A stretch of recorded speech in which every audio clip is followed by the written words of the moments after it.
ఇక రెండోది, ఇటీవలనే మా దృష్టికి తీసుకొచ్చారు.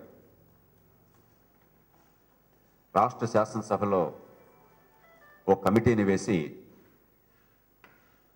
ఈ భూముల్లో జరిగిన అక్రమాలని విచారణ చేయాలని చెప్పని సభలో జరిగిన నిర్ణయం ప్రకారం స్పీకర్ గారు కమిటీని వేశారని చెప్పాను. దానిలో లోక్సత్తాకు ఒక స్థానం ఇచ్చారని చెప్పని పాపం చాలామంది బాధపడుతున్నారట.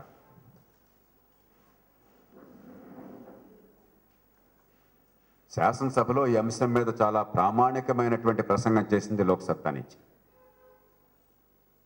వాస్తవాలను బయటపెట్టి ఏం జరిగిందో సాక్ష్యాల ఆధారంగా వివరించి రాష్ట్ర ప్రజలకి శాసనసభకు చెప్పింది లోక్సత్తా. మేము ఎవరిని కూడా ఏమీ అర్థించలేదు. ఆ సంగతి అందరికీ తెలుసు. అయినా కూడా ఈ విషయం తెలియక మునిపే మేము రాష్ట్ర శాసనసభలో నిన్న స్పీకర్ గారికి చెప్పడం జరిగింది. అయ్యా, కొన్ని పార్టీలకి సంఖ్య చాలలేదు, ఎక్కువ మందికి కావాలనుకున్నట్టయితే నేను సంతోషంగా కమిటీ నుంచి తప్పుకుంటాను, నా స్థానాన్ని వారికి ఇవ్వండి చెప్పడం జరిగింది. వారికి తెలియదేమో, సత్సాంప్రదాయాలను పాటించడం, హుందాగా ప్రవర్తించడం లోక్సత్తాకి సహజ లక్షణం. వీరెవరికి కూడా చెప్పాల్సిన అవసరం లేకుండా నేను స్వయంగా స్పీకర్ గారికి చెప్పాను. కొన్ని పార్టీలకి అనుకున్నంత స్థాయిలో మీరు కనుక సంఖ్య ఇవ్వలేకపోయినట్టయితే నా స్థానాన్ని వారికి ఇచ్చేయండి, సంతోషంగా బయటకు పెడతానన్నా. అది ప్రభుత్వము, స్పీకర్ గారు నిర్ణయం చేయాలి. ఈ రకమైనటువంటి అసూయని, ద్వేషాన్ని ప్రదర్శించడం రాజకీయాల్లో ఏ రకంగానూ కూడా మంచి సాంప్రదాయం కాదు. అట్లాగే అవిశ్వాస తీర్మానంలో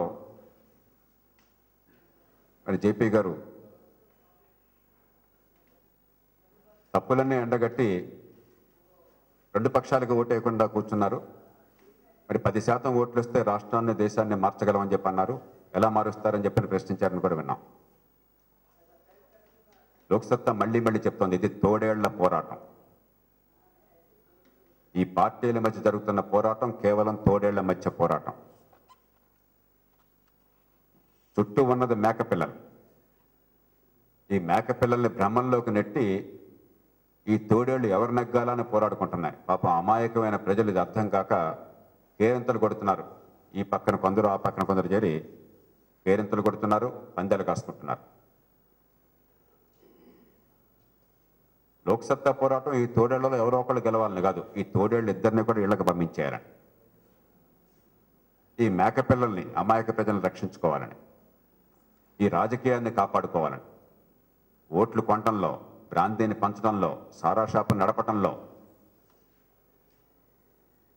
సామాన్య ప్రజల్ని తాగబోయించేటువంటి, మద్యానికి బానిసలు చేసేటువంటి దుర్మార్గ విధానాలను చేపట్టడంలో, విద్యని, ఆరోగ్యాన్ని నిర్లక్ష్యం చేయడంలో, అధికారాన్ని కేంద్రీకృతం చేయడంలో, రాజకీయాన్ని వ్యాపారంగా మార్చడంలో, వ్యాపారానికి రాజకీయానికి మధ్య అడ్డుగోడను తీసేయడంలో, కోట్ల రూపాయలు ఓట్లు కొనడం కోసం ఖర్చు పెట్టడంలో, అధికారం మొత్తాన్ని కేంద్రీకృతం చేయడంలో ఈ రెండు పార్టీలకి ఏమాత్రం తేడా లేదు.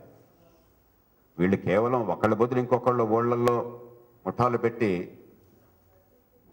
ఎట్లాగొట్ల ప్రజలను మభ్యపెట్టి అధికారం పొందడం కోసం ఉన్నారు తప్ప ఈ వ్యవస్థని మార్చి అవినీతిని అంతం చేసి ప్రజలకు న్యాయం చేయడం కోసం ఎట్టి పరిస్థితుల్లో లేరు.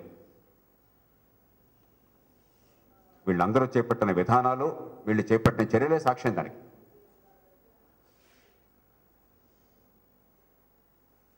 ఇదంతా కూడా గతకాలపు రాజకీయం. ఈనాడు యువత కోరుకుంటున్నది భవిష్యత్తు రాజకీయాన్ని, కొత్త రాజకీయాన్ని. ఇదంతా కూడా చచ్చిపోతున్న రాజకీయం, చావవలసిన రాజకీయం. లోక్సత్తా పోరాడుతుంది వచ్చే తరం కోసం కావలసిన రాజకీయం, నిజాయితీ గల రాజకీయం, హేతుబద్ధమైన విధానాలు, ప్రజల్ని ప్రభువులను చేసేటువంటి రాజకీయం.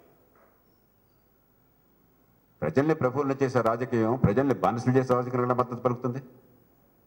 అది ఏ పార్టీ అయినా కూడా, రెండు పార్టీలు దానిలో మెలాఖత్ అయ్యి రెండూ కలిసి ప్రజలకు అన్యాయం చేస్తుంటే ఆ రెంటిని తిరస్కరించమనే మేము పిలుపునిస్తున్నాం. ఆ రెంటిని తిరస్కరిస్తూనే శాసనసభలో ఓటు వేశాం. మా ఓటు తిరస్కార ఓటు. అధికారంలో ఉన్న కాంగ్రెస్ పార్టీ, ప్రధాన ప్రతిపక్షం తెలుగుదేశం పార్టీ. దీనిలో మళ్ళీ మహాటం ఉంది. ఇంకెవరికి అనుమానం ఉందా రాష్ట్రంలో?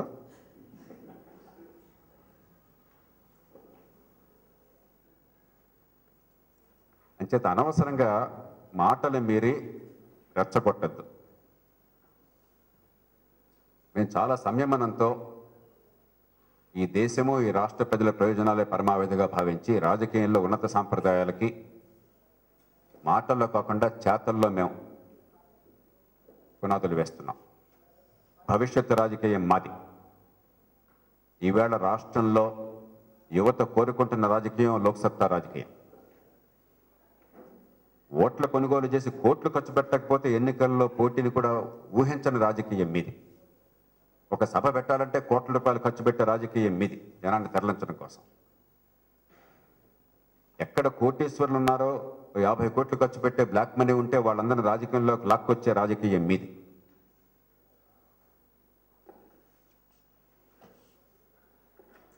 ఈ వ్యవస్థ మొత్తాన్ని నాశనం చేసినటువంటి రాజకీయ పార్టీలకు ఈవేళ లోక్సత్తా చేస్తున్న రాజకీయం నిజంగానే చులకనగా ఉంటుంది. ఎందుకంటే వాళ్ళ దృష్టిలో ఈ కోట్లు ఖర్చు పెట్టకుండా, ఈ డ్రామాలు ఆడకుండా, అబద్ధాలు ఆడకుండా రాజకీయం అనేది సాధ్యం కాదు. కానీ ఈవేళ యువత భవిష్యత్తు బాగుండాలని చెప్పంటే ఈ రాజకీయం మారాలి. అందుకే మేము అన్ని వర్గాల వరకు మళ్ళీ పిలుపునిస్తున్నాం. నిన్ననే జస్టిస్ సంతోష్ హెగ్డే, ఇంకా ఇతర కొందరు పెద్దలు, పి శంకర్ గారు, మాజీ చీఫ్ విజిలెన్స్ కమిషనర్ వీరంతా వచ్చారు హైదరాబాద్కి. వారితో చాలాసేపు కూర్చొని మాట్లాడాను. సంతోష్ రెడ్డి గారు ఉదాహరణకి చాలా ఆవేదన వెలుబుచ్చి దేశంలో రాజకీయం అంతా కుళ్ళిపోయింది, రాజకీయ నాయకులంతా దుర్మార్గులు, రాజకీయ పార్టీలు నాశనం అయిపోయినా బాధపడుతున్నారు. ఆయన కూడా నేను కొంచెం గట్టిగానే మందలించాను. కుళ్ళిన రాజకీయానికి ప్రత్యామ్నాయం మంచి రాజకీయం, కానీ రాజకీయాన్ని తిరస్కరించడం కాదు. దాని నుంచి పారిపోవడం, దాన్ని తిడుతూ కూర్చోవడం చాలా తేలిక, అత్యంత తేలికైన పని. దానికి నిజాయితీ అయిన ప్రత్యామ్నాయాన్ని ఎంత కష్టమైనా సరే వచ్చే తరం కోసం 100కి 100 పాళ్ళు చిత్తశుద్ధితో అన్ని రకాల నిజాయితీ, కేవలం డబ్బులో నిజాయితీ, అవినీతి లేకపోవడం నిజాయితీ మాత్రమే కదా, అది అవసరం. అంత మాత్రంతోనే కాదు, విధానాల్లో నిజాయితీ, రాజకీయ రీతిలో నిజాయితీ, ఈ దేశాన్ని మార్చుకోవడానికి మనందరికీ బాధ్యత ఉందని గుర్తించడంలో నిజాయితీ. అది ఎంత కష్టమైనా, ఎంత ముళ్ళబాటైనా సరే ఆ బాధ్యత నెరవేర్చాలని చెప్పని ఆ సంకల్పాన్ని చేతల్లో చూపట్లం నిజాయితీ. ఆ నిజాయితీని వేలాది మంది దేశంలో మంచి కోరేవాళ్ళు చూపెట్టకుండా దేశం మారదు, ఈ రాజకీయం మారదు. ఆ లక్ష్యంతో లోక్సత్తా వచ్చింది.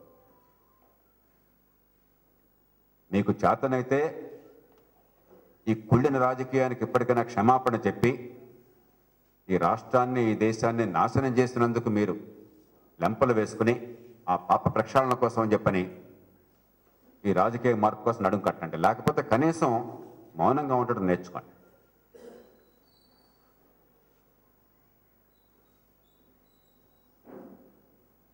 కానీ దీనికి పరిష్కారం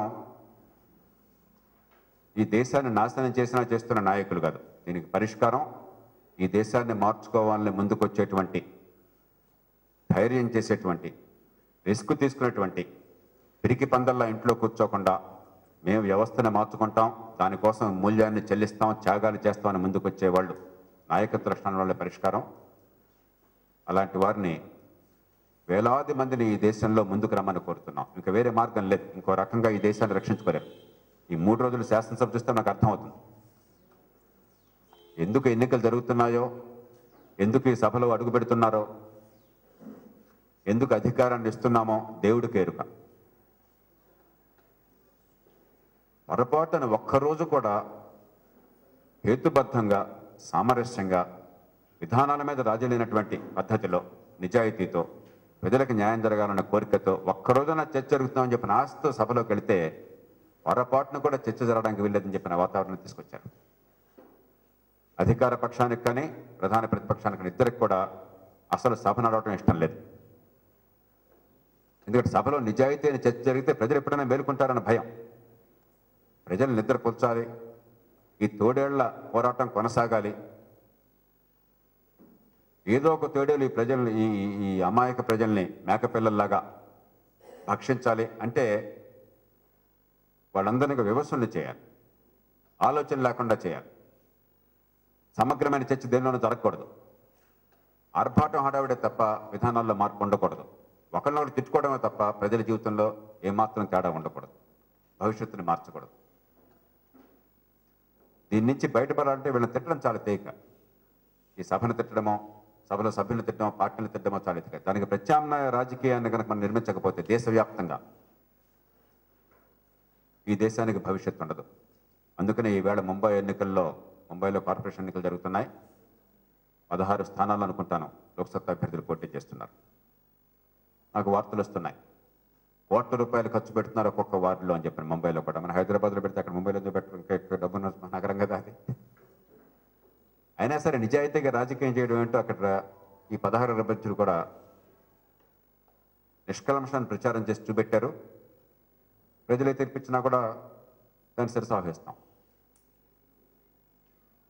కానీ ఖచ్చితంగా మేము రాజీలేని పోరాటం చేస్తాం. ఈ దేశంలో రాజకీయం మా దారికి రావాల్సిందే.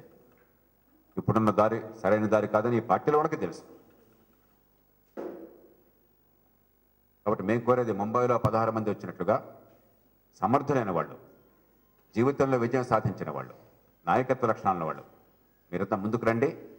అది వ్యవసాయం కావచ్చు, మరో రంగం కావచ్చు, నిరుద్యోగం కావచ్చు, అవినీతి కావచ్చు, ఈ మద్యం విధానం కావచ్చు, మరో రంగం కావచ్చు, అన్నిటికీ పరిష్కారాలు మనం తలుచుకుంటే ఉన్నాయి. కానీ దుర్మార్గపు రాజకీయంతో మాత్రం ఈ పరిష్కారాలు సాధ్యం కావు. సమస్యలు తప్ప పరిష్కారాలు రావు. అధికారమే లక్ష్యంగా దేశాన్ని దోచుకోవటం పరమావధిగా ఉండే రాజకీయం వల్ల ఈ దేశ భవిష్యత్తు, బిడ్డల భవిష్యత్తు నాశనం అవుతున్నది. కాబట్టి ఆ భవిష్యత్తును కాపాడుకోవడానికి యువత ముందుకు రండి, రైతులు ముందుకు రండి, మధ్యతరగతి ముందుకు రండి, మహిళలు ముందుకు రండి. అందరినీ మించి నాయకత్వ లక్షణాలను వాళ్ళు బాధ్యత తీసుకోండి, త్యాగాలకు సిద్ధంగా నేను పిలుపునిస్తున్నాం. మీ ప్రశ్నలు ఆహ్వానిస్తున్నాం.